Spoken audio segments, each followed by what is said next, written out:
Bonsoir à tous, bienvenue dans C'est Contre Loup. On commence par un événement. Emmanuel Macron voudrait faire, et c'est extrêmement rare, un mea culpa. Oui, mais on va faire vite parce que là on part à la COP29. Mais non, on va juste taper la balle. Mais pour le boulot, vous voyez ça avec Barnier. Hein, Ouais, on sait. Mais on vous écoute quand même pour votre mea culpa, monsieur le président. Bah écoutez, j'ai souvent dit que les Français avaient mal voté. Eh bien autant pour moi, mea culpa, c'est les Américains qui votent encore plus mal que nous. Mais c'est fou, hein, ils ont viré Donald il y a 4 ans. Ouais, depuis il a quand même cramé le Capitole, il a 54 chefs d'inculpation au cul. Il a déjà été condamné une fois, il est vieux.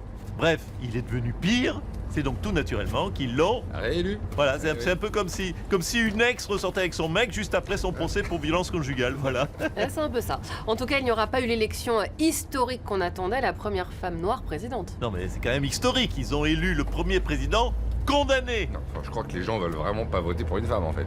Ah mais je pense même qu'ils préféraient élire Xavier Dupont de Ligonnès plutôt qu'une femme présidente. Faudrait déjà le retrouver. François Hollande, les élections américaines, ça vous inspire quoi?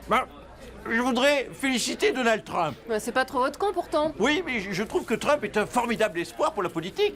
Ça veut dire qu'on peut avoir été un ancien président, avoir été complètement nul, se faire virer à coups de pompe dans le derche, revenir et finalement gagner. Alors imaginez-moi, dont la politique est saluée chaque jour dans les plus grandes écoles. Ben en 2027, je vais gagner finger in the nose. Ouais, et ben vivement votre tour qu'on rigole.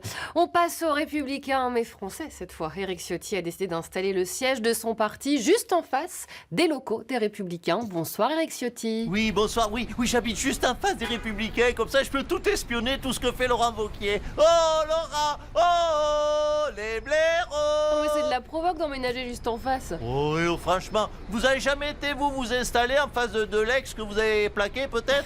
En plus, c'est pratique, comme ça, on va pouvoir faire une garde alternée de Nadine Morano et de François-Xavier Bellamy. On sent qu'ils hésitent entre habiter chez papa Laurent ou chez papa Eric. Et ben vous avez qu'à dealer un week-end sur deux et les vacances scolaires. On parle du livre de Jordan Bardella maintenant et cette phrase lue dans la Tribune du dimanche. Vincent Bolloré va mettre sa sphère médiatique sur le pied de guerre. CNews, Europe 1, le journal du dimanche vont donner un maximum d'écho à l'ouvrage avant Noël.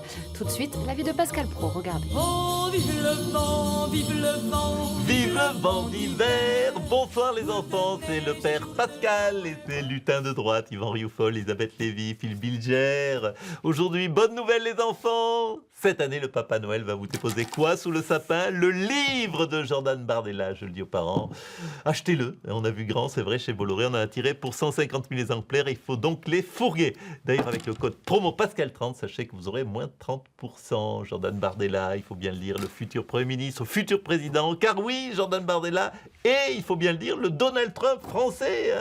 C'est vrai qu'il est beau comme Kennedy, il est con comme... Pardon, il est brillant comme Donald Trump. Il a tout. C'est le candidat parfait, pardon.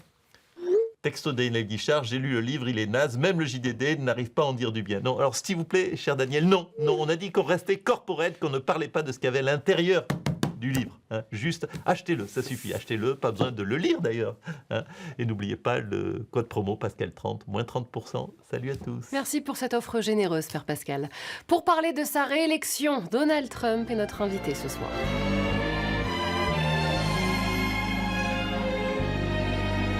Donald Trump, bonsoir. Alors vous avez déjà annoncé que vous alliez interdire les changements de sexe avant l'âge de 18 ans. Yeah, j'ai gagné dans le huc, les wokistes. J'espère que vous avez bien profité de la petite sirène noire de Walt Disney, parce qu'avec moi, on va revenir aux vraies bonnes valeurs. Et donc concrètement, ça va changer quoi? Eh ben, je vais faire revenir les 7 nains. Et s'ils ont envie de mettre une main au cul à Blanche-Neige, ils auront le droit, les nains. Et si le prince charmant, il veut galocher la belle au bois dormant, il aura le droit. Et si elle se réveille et qu'elle voit qu'elle est enceinte, elle pourra plus avorter, tant pis pour toi. Et Pocahontas, il pourra jamais devenir Pocahontas, ça dégage. Eh ben, c'est les enfants qui vont être contents. Alors, avec du recul, est-ce que vous avez analysé les raisons de votre victoire? Yeah, tout le monde me donnait perdant. Et j'ai quand même gagné, j'ai gagné. C'est un miracle. Et s'il y a un miracle, ça veut dire que Dieu, il existe. Et il est de droite dure. Pauvre Aurore. Pape François, c'est vrai que la Bible et la religion sont constamment mis en avant dans les campagnes américaines, surtout par Trump. Mais non, mais je m'en bats les hosties de Notre-Dame. Oui, et d'ailleurs, quand on regarde bien les 10 commandements, il n'y a pas marqué « Tu ne tromperas point ta femme enceinte avec une actrice porno ». Donc c'est bon, il est dans les clous, Donald. Bon, je vous laisse parce que je pars faire le Gervais en Corse. En plus, c'est la période de figatelle, on va se régaler. Et voilà, comme mes parents, il prépare son sac un mois à l'avance. Pascal Pro, une dernière promo. Pour tout savoir sur l'élection américaine, bien sûr, achetez le livre de Jordan Bardella. Ah, il en parle? Non, mais on en a 150 000 à fourguer pour Noël. Eh ben, ça mérite d'être franc. Allez, salut à tous. Hello, my name is Elder Young. Hello, did you know that Jesus lived here in the USA?